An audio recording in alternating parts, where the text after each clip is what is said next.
Good morning and welcome to The Secret Behind Our Success. I am Rebecca Rausch, your host and head lizard at Neon Lizard Creative Marketing and Design, where we build foundational brands with social impact. Find us on the web at neonlizardcreative.com.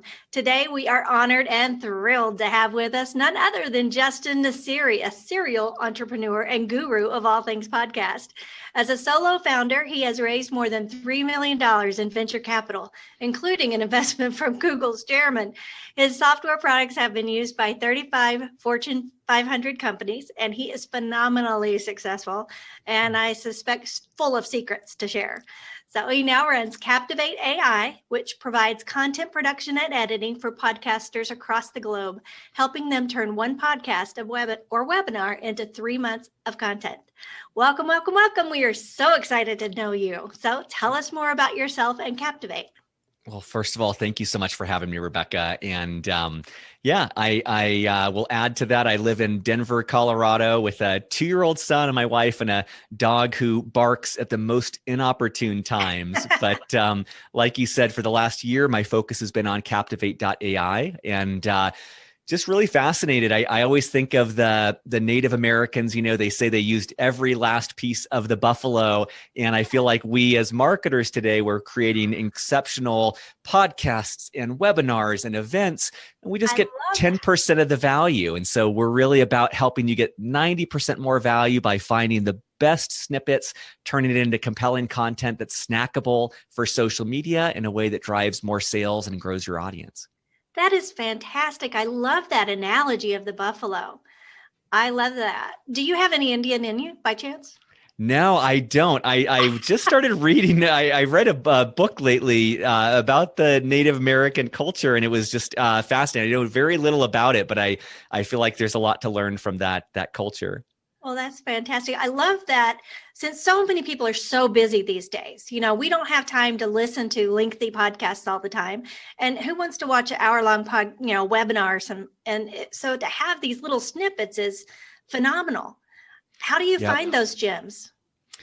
Right now, we use a lot of technology in what we do, but the one piece that we've preserved as 100% human is finding the best pieces. So we actually have a team of people who they don't even just look at the transcript. They actually watch the video of each podcast, because what we found is that oftentimes what makes for the best content isn't necessarily in the transcript. Like in this conversation here, there might be a moment when I laugh in what you say, or there might be a reaction where you breathe in and that makes for great snackable content, but it's not going to show up on a transcript. So we actually use very intelligent human beings who watch videos and say, this is the best clips, and they cut it up and they do jump cuts and they trim out the fat. And then, from there, a lot of technology takes over, but that piece right now is human beings. That's fantastic. I love that. I use a software that does little variations for me, and I'm amazed how well it does, but it lacks that little something. And that's really cool that you guys are able to do that. But that's great. I'm going to back up for just a second though. Yeah. All right. I have kids that need a career. How did you get into this? What is your background and how did you start doing podcasting snippets? Yeah. So let's see, I'll give you a little bit of a longer version, but we can double click into whatever fascinates you. So I actually started out forever ago in the Navy. I was on nuclear submarines for 5 years. And when I got out, I had no idea what I was going to do. So I went to business school as kind of a reset button. And when I was at business school, I got exposure to all of these potential careers that I'd never heard of. Wow. And one of them was realizing that big companies come from small companies that are started by 1 or 2 people who had an idea. So I started a company called Storybox and was fortunate to get a lot of funding and just went through 8 years of getting the crap beaten out of me, growing a company and shrinking it and just making all these mistakes and getting bruises and scars. But when I emerged from that, I had 2 things with me. One of them was I was really in love with the thought of creating a company. I was really in love with this thought that, I can find a pain point. I can find something that sucks and I can find a way to fix it and help a lot of people. I loved that. But the second piece was Storybox was this marketing technology company, and I got to know thousands of marketers in my role there. And what I realized was marketers have such a tough job because you've got now 6, 10, 12 different social media channels that you have to be active on, usually posting once a day. And then you've got a team of people that are taxed with coming up with original content to publish relentlessly. It just never stops. Right. And so, simultaneously with this, I love to create, I created a podcast called Beyond the Uniform, and it was a vehicle to give back to the military community and help them figure out, what are you going to do when you grow up, or not grow up, but when you leave the military? And what I learned there was, like we talked about, podcasts are content marketing machines. In this, 30, 45-minute conversation with you, there's going to be so much that you could repurpose as a blog, as a video, as a graphic. And so combining what I knew from Storybox and what I learned Beyond the Uniform, that was really the genesis of Captivate, of saying, let's go and help solopreneurs, let's help businesses, let's help organizations create content for every social media channel. Let's give them the ammo to publish consistently on 20 different social media channels. And all it takes is a podcast. All it takes is a webinar. All it takes is an event. And a really smart guy like you. Thank you. That's what Thank you. I'm gonna digress for a second. I've got one question. I've got a burning question. Are you ready? Has nothing to do with it. I'm ready. I had to take a chug of coffee to make sure I'm ready, but I think I'm ready. Okay. How bad did it stink on that submarine? Not bad. They've got probably tens of thousands of dollars of air scrubbers. You actually make your own oxygen on a submarine. They have this oxygen generator, and then they actually have scrubbers to clean the air. So in some ways, it's probably cleaner than being on an airplane. And I think people have a conception that submarines are really tiny, but I've been in a lot of cubicles and offices that are worse. They can be quite big. I just think about being trapped in a tin can with my 3 sons. I don't think it'd go so well. Anyway, I just had to ask that. I was just dying to know that when I was reading all your stuff. I'm absolutely enthralled with the AI. Are you a programmer by trade? I mean, was that something that you picked up along the way? I am not. So I, for college, I studied electrical engineering, which was probably a big mistake. It did not come naturally to me. And then in the military, on submarines, I was a nuclear engineer, which was also very, very difficult for me. But one of the things that happened when I graduated from business school is I had this idea. It was for a technology, and I was literally, sketching out what I wanted it to look like. And at the time, there was a company called Rent-A-Coder. And what was beautiful about Rent-A-Coder, and now it's, there's Elance and there's Upwork and there's all these things. What I was able to do is I was able to write out and say, hey, this is what I want built. I have no idea how much this should cost to build. But then you've got a marketplace of developers all over the world, and they were starting to bid. And they said, hey, I can build that for you in 2 months and $10,000. And you get a sense, someone like me that doesn't know how complex it is, you start to get a sense of like, oh, okay, this is probably about $2,000 in about a month. And all of these platforms like Upwork, they have ratings and reviews. So I'm not taking a risk. I don't have to look at someone's code, which I can't do, but I can say, hey, this person's got 10,000 reviews at 5 stars. They're probably pretty good. Right. And so what that allowed me to do for Storybox at a starting point was build it without me building it. And I was able to work with the developer and slowly add features. And again, each time I needed a new feature, I'd say, hey, this is what I need. I need this button that does this. And then they'd say, okay, it costs this. And I say, okay, I have enough money to do that. And so I just say that what's great about today's world is you can build and run and grow a tech company without being a tech person. You just need to be able to take the vision in your head, put it on paper, and communicate it to a team. Yep. That is great advice. And you've got some big, big dogs on your side. You have done some really big work with some big people. Tell me, how did you connect with them? So I'll give you an example. My first big client for Storybox was Intuit, which is a Fortune 5,000 company. And it came about from cold outreach. It came about from me. Way. Yeah. And, I tell this because, I know that a lot of listeners, they may not feel like they've got a great network. They may not feel like, hey, I've got, people who are going to make introductions for me. Right. And it's what it's what I was doing a lot yesterday for Captivate. I spend a lot of time on LinkedIn. And what I do is I come up with a really precise guess of who I'm selling to. So I'd say, hey, the person I think I'm selling to is this size of company. They have this title. They live in this geographic area. I just kind of come up with a hypothesis. LinkedIn makes it really good to find hundreds of people like that.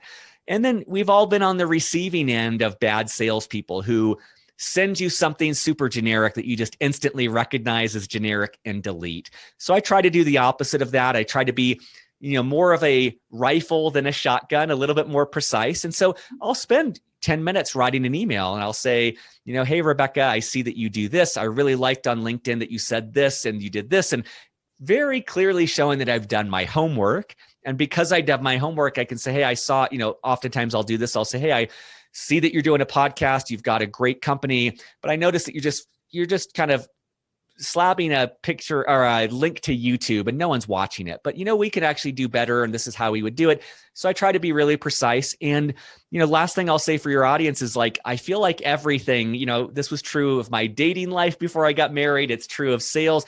Everything's kind of a numbers game. You got to meet with a lot of people to find the person you want to go on a second date with. And so, I just kind of have learned over time that if I do this approach with 30 people, maybe one of them is open to meeting and maybe, that becomes a customer. It's just kind of persistence, smart persistence, and doing a lot of it. And eventually that led to me getting into it as a customer. Where do you see your company in 5 to 10 years, do you think? It's something I think about a lot. I read a great book. It's a little bit dated, but the book is called The E-Myth. The entrepreneur myth. I've read that. Yeah, it's so great. I wish I would have read this a decade ago. Just tell me what you need to know. I've read them all. What I loved about this gentleman's recommendation was envision your company 5 to 10 years from now, and you kind of build backwards. Right. And, I feel like right now, what I'm trying to build towards is what I would view as Uber for creatives. And a lot of what we do right now is people enhanced by technology. And so by that, I mean, we broadcast out to our network of all these creatives around the world. And we say, hey, Intuit has a new podcast. We need 3 LinkedIn videos. We need 3 Instagram reels. We need 3 TikTok videos. Who's available? Who's qualified to do that? And the first person to respond gets assigned them, and we farm it out incredibly efficiently. Mm-hmm. And to our client, it almost seems like it's just instantaneous. Mm-hmm. But in the truth, we're just really efficiently certifying people and sending them the right things and having quality controls. And so 5 years from now, I would love to see us having thousands of people all around the world contributing to our clients and giving them quality videos and graphics and blog posts, and us really being the center hub of facilitating that. That's very much like so it's remotely based. Is that correct? 100%. Yep. Yeah. So am I. Yep. It's a lot of fun that way. And when you have a good CRM, people can do a lot more than you think, which is space. So, and it's one last thing I'll say on that is that when I built Storybox, I raised about $3 million. I had a team of about 30 people, all in San Francisco, and it worked well there. I'm trying to do the opposite right now, which is much more. I love what you do, Rebecca, because you're so values driven and alignment driven. Mm-hmm. I'm trying to build Captivate more aligned with who I am, good, bad, and ugly. And who I am is I would like to not raise any outside investment. I don't want the pressure of that. Right. I would like to do it with 100% remote team. And at least in this moment, my aspiration is to build the company 100% contractors and not full-time employees. And that's just because I found that I'm not a great manager, and I like to build things where I can replace people if they're not a good fit really easily. and having systems to do that helps. And so that's kind of the way I see the world now. It's always subject to change, but that's where I'm at now. I think 2020 changed it for everybody to some extent as well. I know that my husband is a Java programmer and he's no longer going to go back to an office. They said, no, we're going to keep everybody at home. We don't need that overhead anymore. It just is smart business. And if it aligns with your values, like you've done, and your values, you wear them on your sleeve. You wear them on your head, your sleeve, your legs, everywhere else. Because I have not seen another company, I don't think, that gives back as much as you do. It's amazing, from beyond the uniform and then coffee meets bagel. You haven't talked about that yet. I'm just really impressed by this. And if I'm gonna ask you a question though. Here's kind of my whole spiel for this podcast is successful people go through the good, the bad, and the ugly. They go through hard times. Our self-talk is what gets us through certain things, I believe, in my opinion. And I think, like for myself, I have some mantras per se that I'll say to myself, okay, and I just repeat them. Do you have a mantra that you kind of use to push through tough times? Well, first of all, I love the overarching theme there. I heard Tony Robbins say, I don't know, 5 years ago, and I think it's the most true phrase. He said, entrepreneurship is 90% psychology, 10% skills. Yep. And I think it's a beautiful phrase if you're not an entrepreneur, but once you become an entrepreneur, you realize how true it is. And it's grueling. It's grueling to stay at this when it feels like the universe is conspiring to suppress like having a what you're doing. newborn. It is. It really is. I'll tell you, I don't know if am I allowed to curse on this show? Do whatever you want. I don't care. Okay.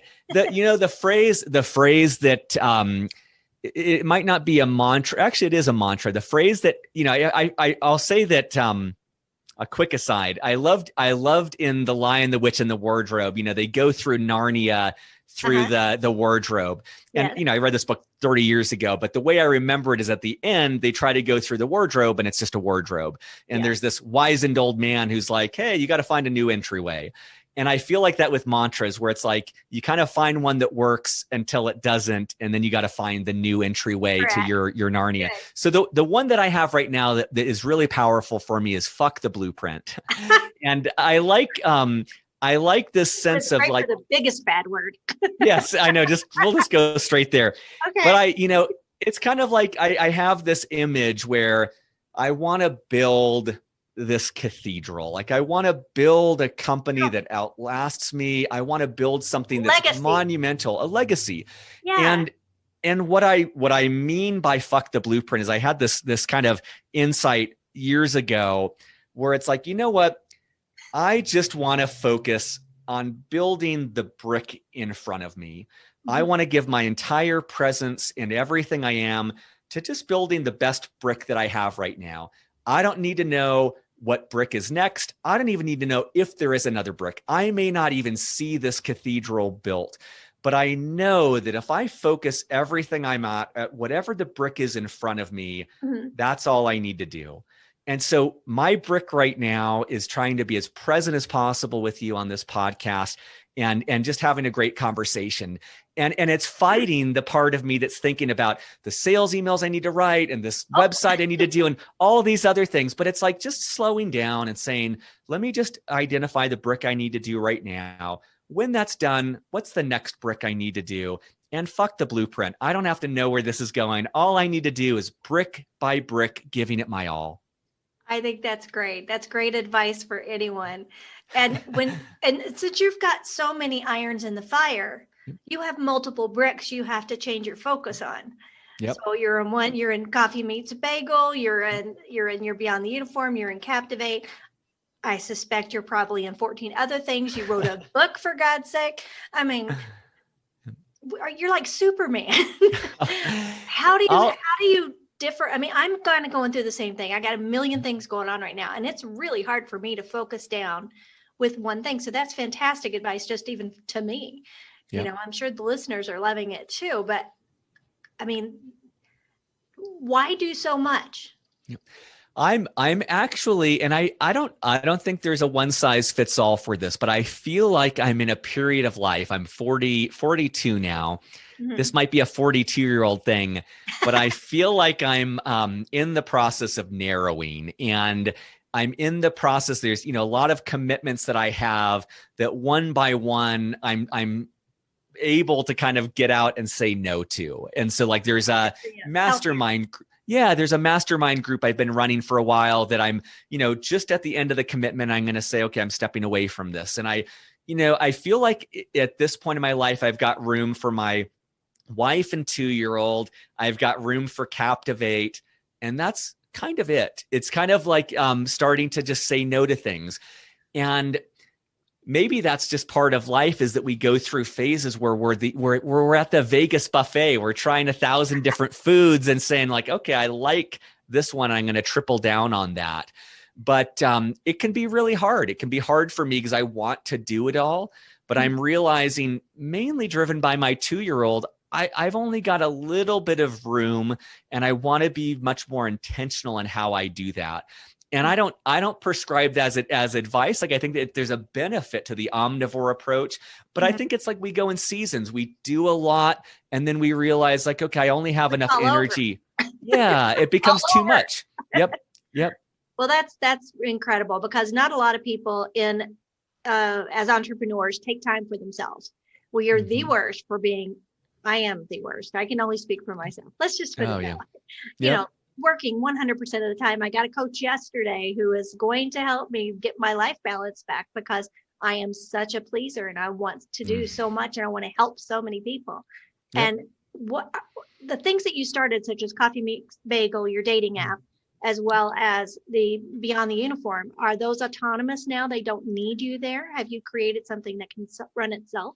Oh, well, just one correction. So I Coffee Meets Bagel is a client, but I didn't start that one. I started a company Oh, called okay. I did start a company called Storybox, which I just I knew that just one. sold that company. And so that was part of an intention I set about a year ago, of saying I need to get Storybox off my plate, and finding someone Okay. to take that over. I'm sorry, I Um, misunderstood that. I thought you had and started that, and I was now, like, now I wish that was a great client for us. But good.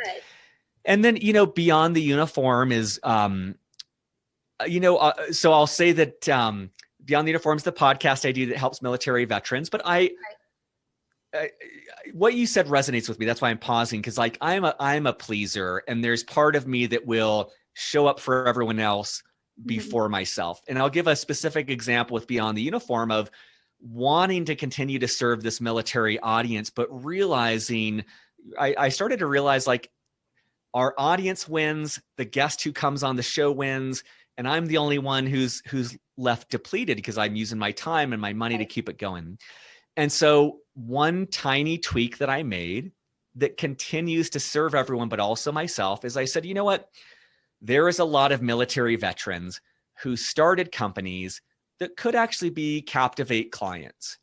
And so what I started saying is like, okay, I'm going to start going after people who have started these big companies who are military veterans. I'm going to interview them. I'm going to get to know them. That helps our audience. That helps them. They get exposure.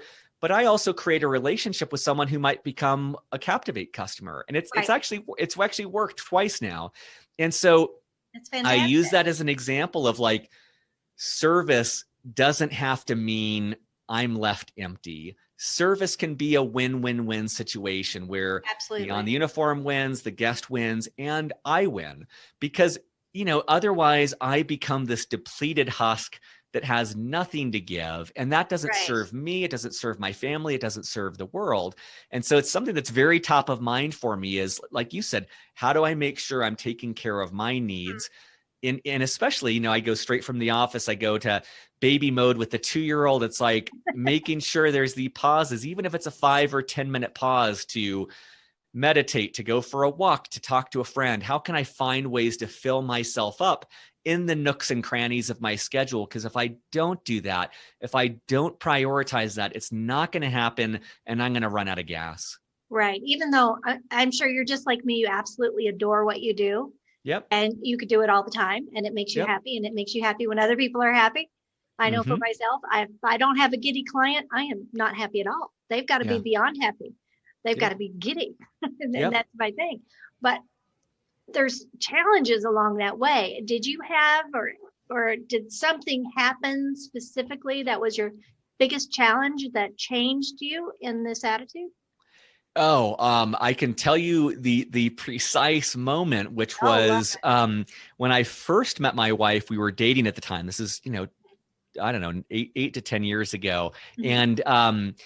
And when we met, Storybox was going through yet another tumultuous time, Mhm. and I was 20 pounds overweight.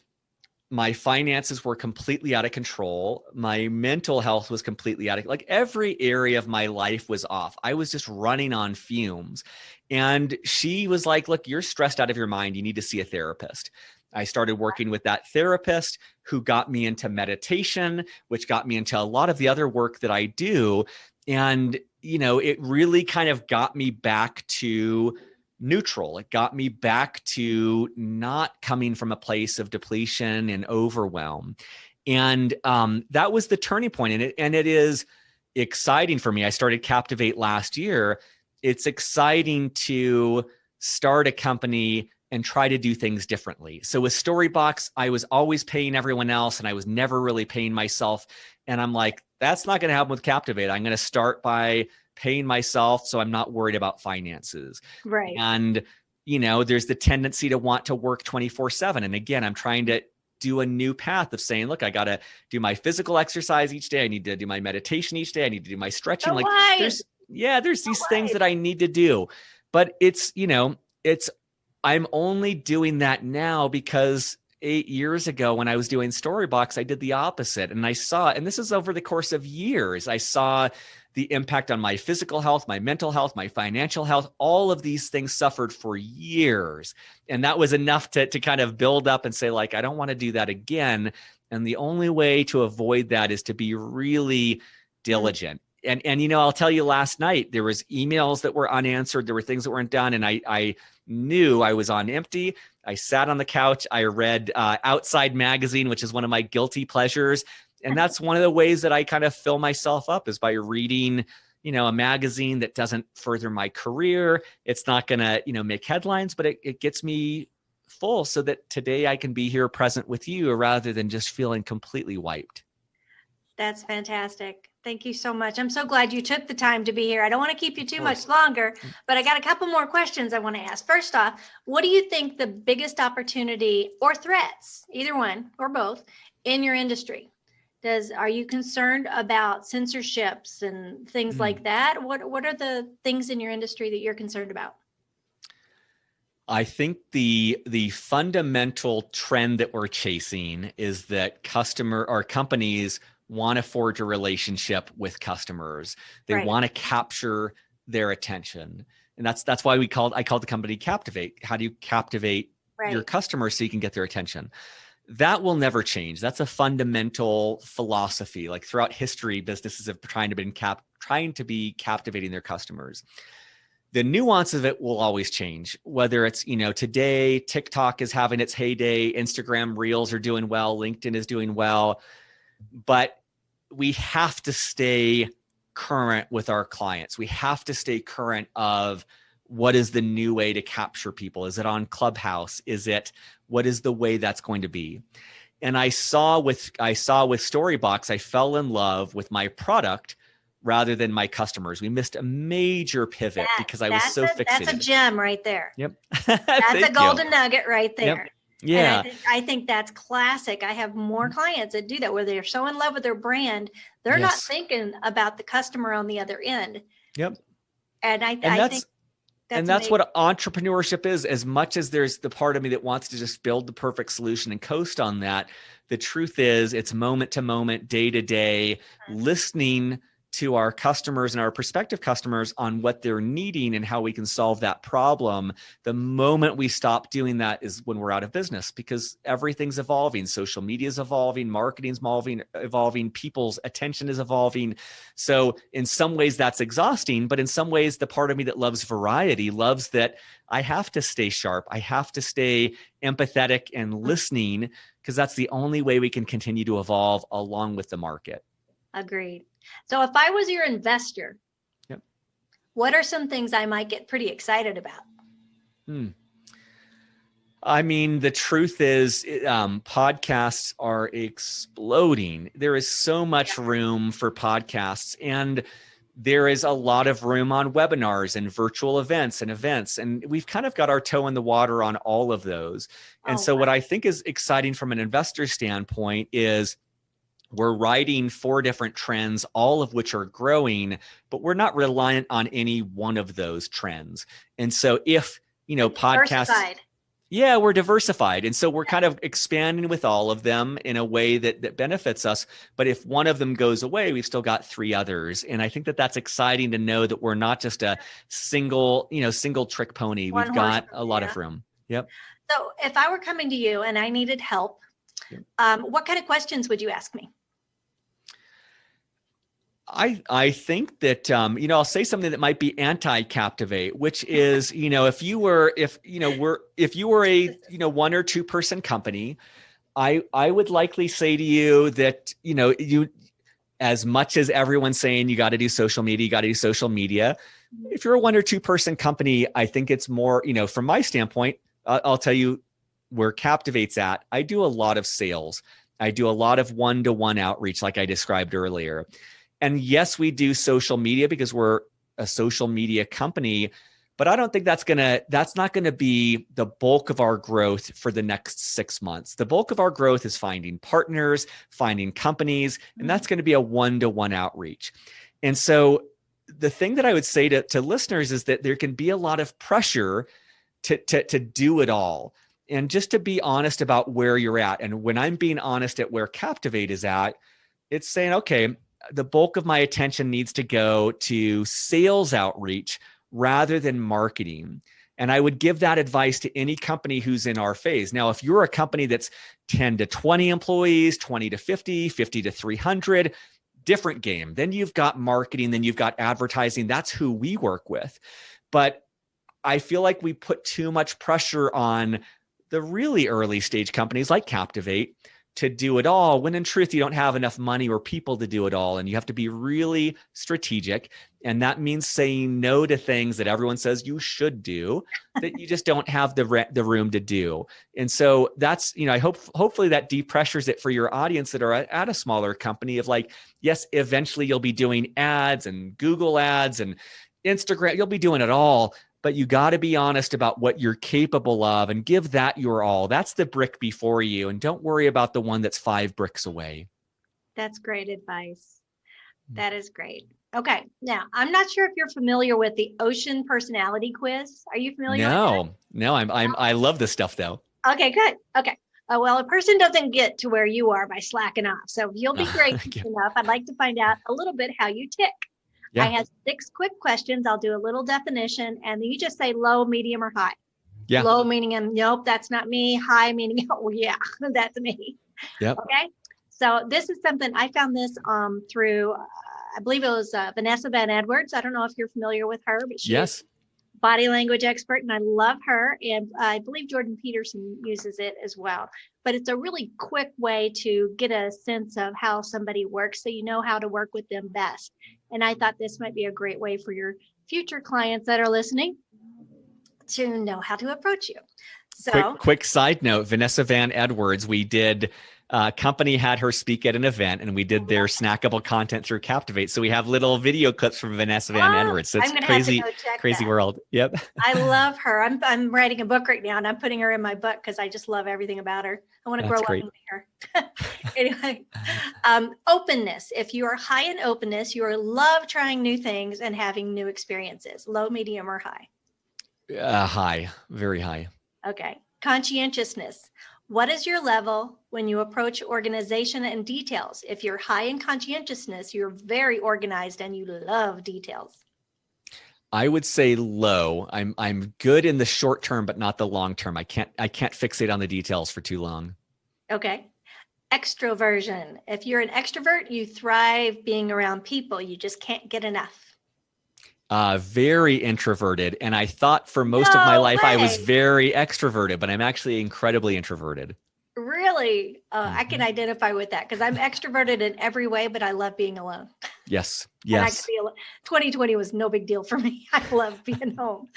Okay, neuroticism. Neurotic is not a bad thing. It just means you worry and have anxiety. Maybe you have high stress levels and might be a bit sharp-tongued at times. Low, Medium. Okay. Yep. Well, that's great. So we just did you.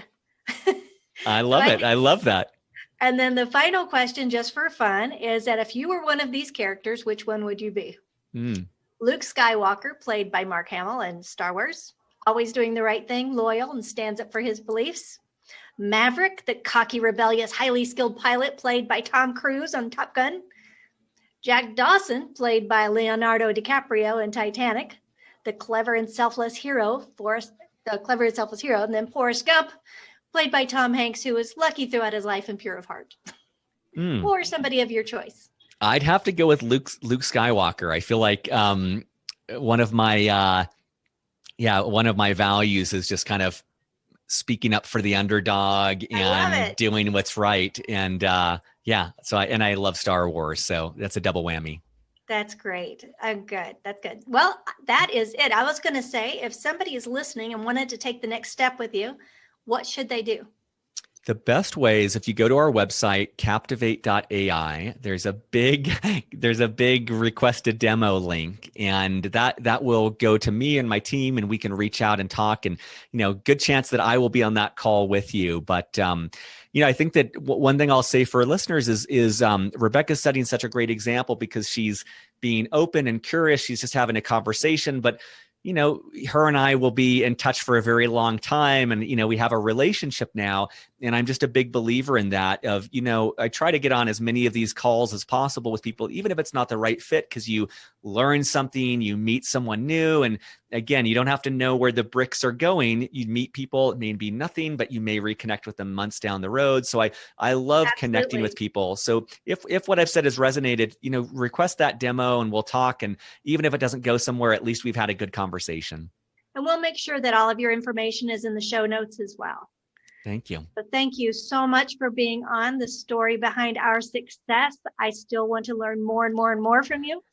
So hang on just a second after we stop recording, and we will right now say goodbye to everybody. Thank you so much for listening, and we'll see you next time on Story Behind Our Success.